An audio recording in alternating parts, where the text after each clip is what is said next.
estaremos hablando sobre el teorema del seno.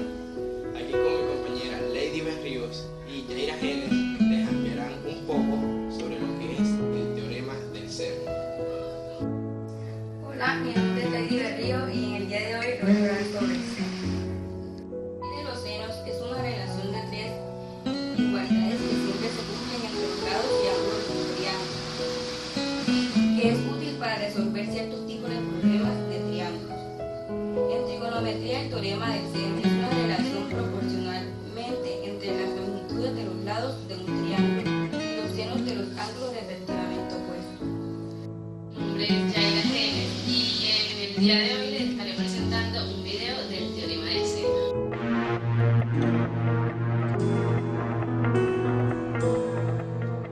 Como introducción a la ley de senos y ley de cosenos, empezando por la ley de senos, tenemos este triángulo. Vamos a suponer que los ángulos son igual que los vértices. Este sería el ángulo A, el B y el C. Este sería el lado C, B y A. Entonces, para utilizar la ley de senos en un triángulo, tienes que tener un lado y el ángulo que está enfrente, o el ángulo opuesto, por así decirlo. Si no tienes el lado y el ángulo opuesto, no puedes aplicar la ley de senos.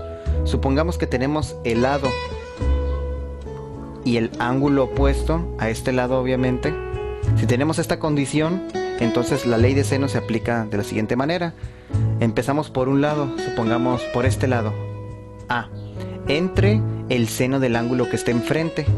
Entonces seno de A va a ser igual a, toma otro lado, por llevar un orden vamos a tomar el lado B, entre el seno del ángulo que está enfrente. Este ángulo sería el B, entonces sería seno de B, y va a ser igual a un lado, en este caso me queda el C, entre el ángulo que está enfrente de él, que sería el C, o el ángulo C si le llamamos. Esta es la ley de senos, y para poder aplicar esto tengo que tener una proporción. Bueno, aquí hay una proporción, pero siempre de la ley de senos vamos a encontrar ya sea un lado o un ángulo, y por lo general se toma una pareja, no los tres.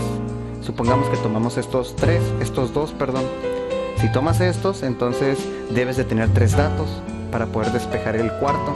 Para el caso de la ley de cosenos, tenemos que tener como primer condición conocer los tres lados del triángulo, o conocer un lado, un ángulo y un lado. Obviamente este ángulo va a estar entre los lados que conozco.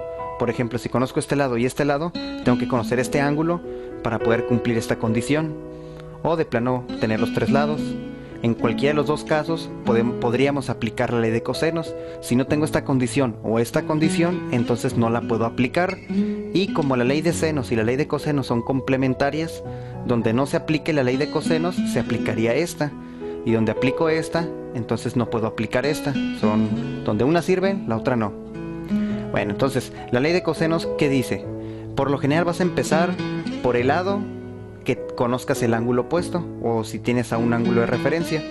Por ejemplo, si quiero tomar de referencia este ángulo, entonces voy a empezar por A. Entonces A cuadrada va a ser igual a los otros dos lados al cuadrado. Por ejemplo, voy a tomar este y me quedaría el C, menos dos veces estos dos lados pero sin estar al cuadrado, o sea me quedaría BC por coseno del ángulo que esté enfrente de este lado con el que empecé. ¿Cuál es el ángulo? Sería el A. Así sería la ley de cosenos si conociera el ángulo A. En el caso que yo conozca el ángulo B, pues empiezo por B. Entonces sería B al cuadrado sería igual a mis otros dos lados al cuadrado, que sería la A y la C al cuadrado, menos dos veces estos lados, pero sin estar al cuadrado, por coseno del ángulo que esté enfrente al lado B, que sería el ángulo B en este caso. Y finalmente, si quisiera aplicar la ley de